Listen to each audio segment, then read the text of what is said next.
Ya, segunda partida. En esta ocasión fueron con un equipo mucho más sólido, el caso de G2 Esports, pero también tienen una fuerte fase de líneas Funplex Phoenix, especialmente por la Kaisa, que más adelante va a ser muy potente. Pero tienen una Tristana. ¿Qué pueden hacer con la Tristana?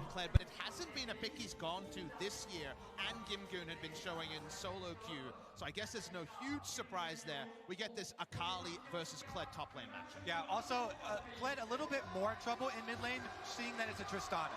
It's very difficult to deal with that range discrepancy because Kled gets a lot of value in matchups from going all in and using the vicious strikes, but Tristana always has either rocket jump or Buster Shot to get out of that. So given the last lock-in, I like the flex here. And Pick Your Poison has kind of been one of the cost calls you said the most times. You still end up with Tristana versus Ryze, which has been considered a Ryze counter pick in Worlds 2019. Yeah, especially when we do cast our minds back to that Faker performance that you gentlemen have already talked about. Man, on your screen, Caps and Doin B. It is 0-1 for G2 Esports and FPX, the #1 seed from the LPL. The defending title region is looking to make it a second World Championship in a row.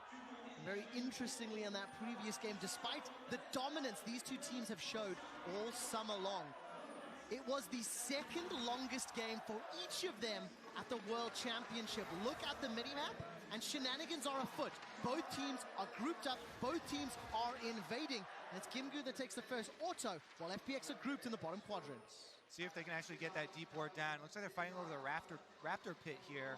They're going to see if it is a Tion red side start. And once again, with the level 1, trying to discern if they can isolate this matchup. That FPX bot lane invade, if they can actually make this a bot side controlled, would actually be another thing that would force Yasuo Gragas onto the back foot as the ranged opponent. Notice they actually didn't put down any vision when they went down into the red side jungle. It's very much just scouting with their faces and then backing away.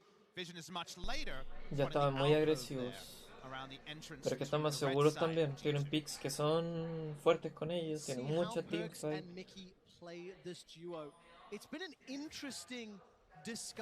Pero también potentísimo después. Even the quarterfinals, but then weren't able to demonstrate a mastery against SKT. So with both sides of the coin being shown, which one will we see today? Well, I like that. What you expect is often not the case with either of these teams. Both of these teams like to attack where your opponent thinks that you are weak. Trying to use that element of surprise will often turn the tables. Usually, early on, Gragas and Yasuo can get pushed under tower because of the range disadvantage and because Yasuo doesn't yet have access to the E, only the Q trying to scrounge up CS here. It makes it a completely different game once Yasuo gets the E, is able to go for possible all-ins, and they can commit to those. Speaking of all-ins, so walking up there. Level 2 ping doesn't come in. So Galio with brush control is what he alluded to in draft. You're seeing how difficult it is to interact. Tian's actually level 2 mid. El early es complicado el de Yasuo. Por lo menos nivel 1. Como no tiene movilidad. Top and mid was pushing towards FPX in favor of G2, but obviously this Gragas Yasuo is being bullied back. In case you're wondering at home, very non-standard game time to be mid lane as a red side Lee Sin at 2 minutes 30. You're not going to be level 3. You don't have the ward hop shenanigans available. It's a bit of a mind game there, but no inroads for FPX. And because of the early invade, they're aware that G2 knows that Tian start on the top side, so they're not giving a tremendous amount of extra information away, and they both want to make their way down towards Gragas Yasuo. Tian, though, does not catch sight of Jankos. Number of pings there from the FPX side into the bottom tri-bush. Jankos with flash available to him, Caps at level 3. Sitting in position, either waiting for a repeat gank or just shadowing that lane. Now all of a sudden he'll grab the Scuttle Crab. And that's a key idea right there, quick shot. Jankos just looking for the move from Tian. Yo recuerdo haber jugado Tristana contra un Ryze.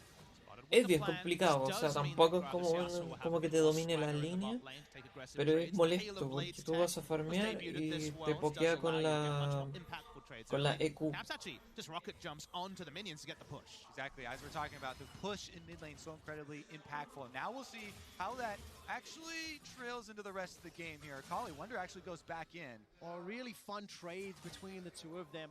Wondering Gimgoon they were actually battling extensively in the Gangplank versus Ryze matchup in game number 1, and they've already started with some heavy trades. Tian makes his way down bot, but he doesn't look like he's going to go for any plays just yet.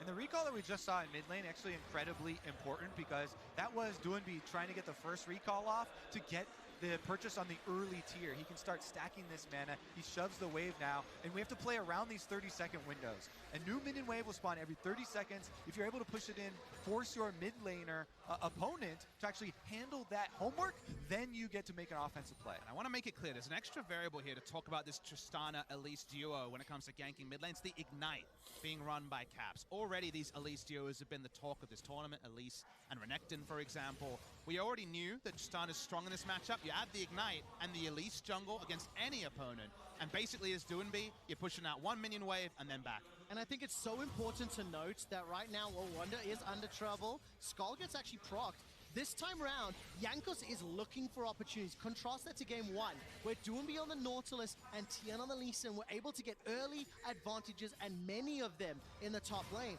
Jankos is looking for a play. The Justice Punch will find a tag there onto Perks, and LWX continues to step forward with that Icathian Rain. They end up winning the trade in the bottom lane. Meanwhile, we're already seeing this Akali start to pull ahead on the top side of the map. Wonder, when he's afforded isolation there with the Akali, landing so many more of the last hits despite Gimgoon going for these trades. The exhaust was thrown down there onto LWX, so Summoner Spell disadvantage for the G2 bottom lane, and Tian is now waiting in the wings. Level 5 for Doinby. It's the flash exhaust on that Ryze, and I'm waiting to see the Safeguard Sonic Wave Rune Prison combo. There is enough damage if they want it. And I think Tian is mostly there for counter gank, because we already alluded to how much threat there is. Starts to walk up and clear a ward.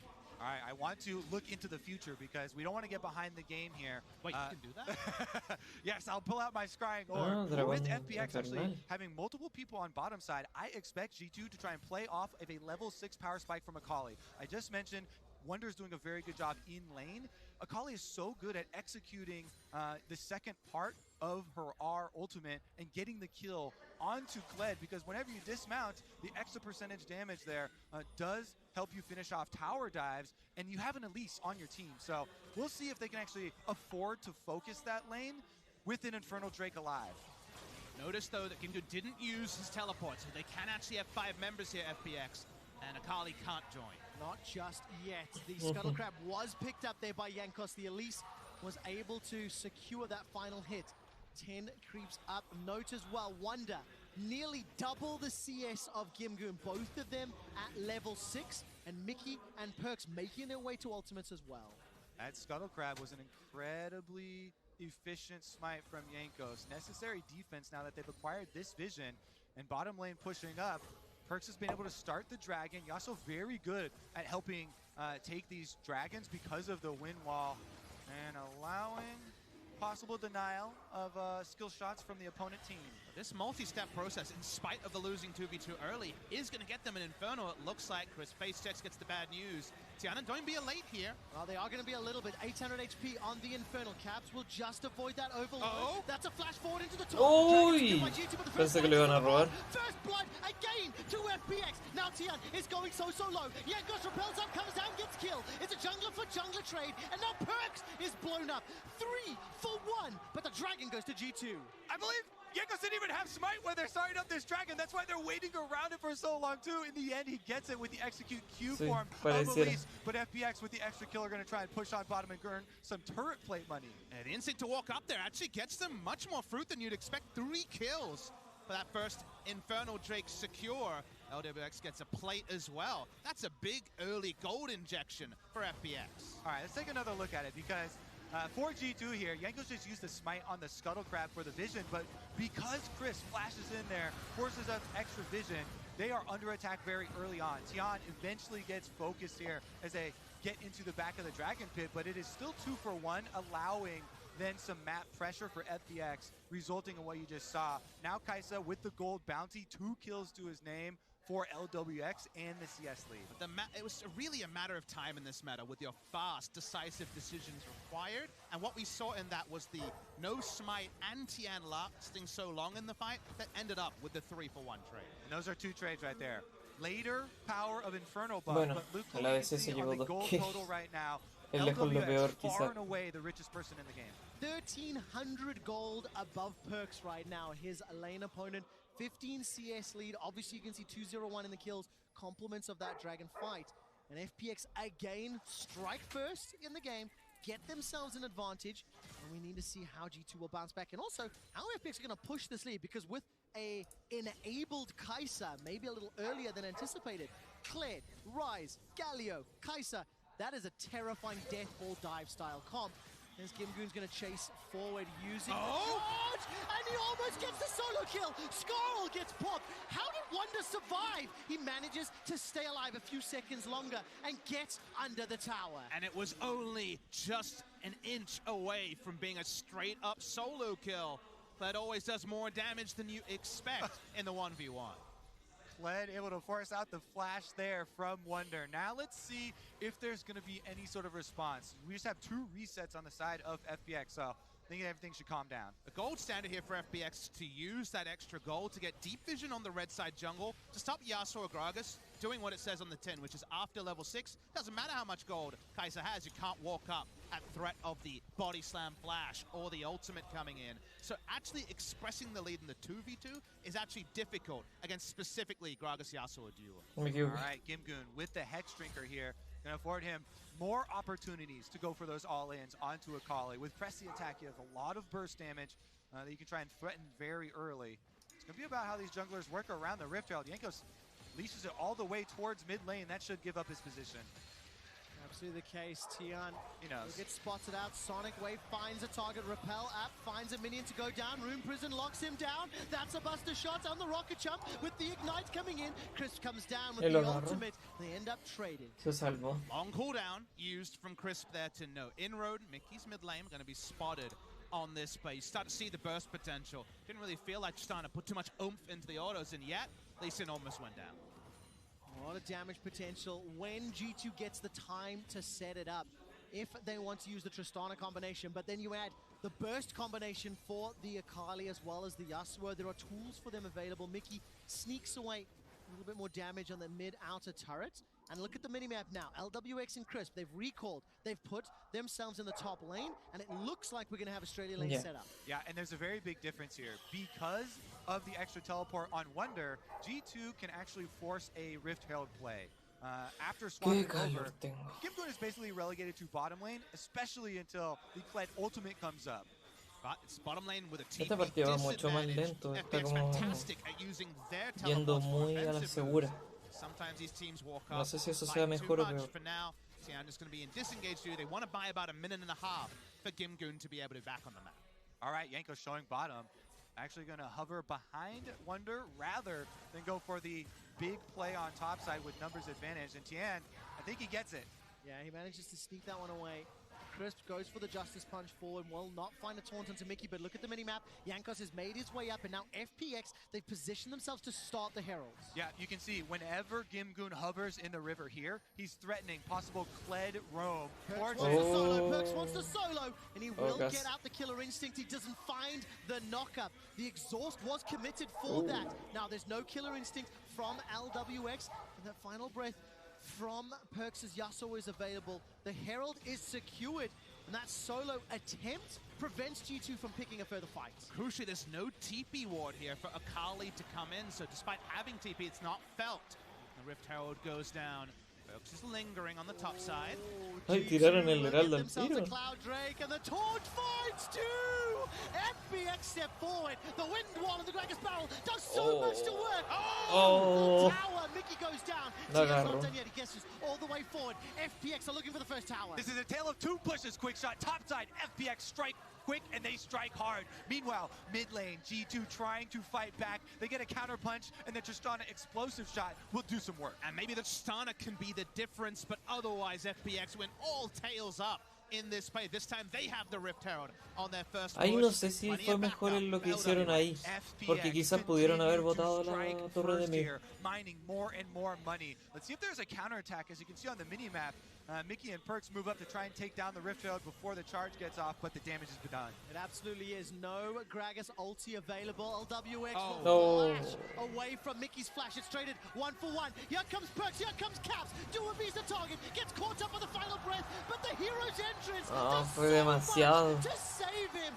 FPX cannot be stopped. No, cannot esa be fue una contained, pésima cannot entrada. be controlled, and they've got a 4,000 gold lead. There's no way to back up through that hero's entrance, and the zone control of the Galio means that Yasuo is food for FPX. FPX looks so clean right now, executing no hesitation on the re-engage. After they see Mickey burn the flash, they know they can just turn and burn. Root is used, and no member for FPX actually losing out. And my eyes are fully dilated because it's a 2-item build.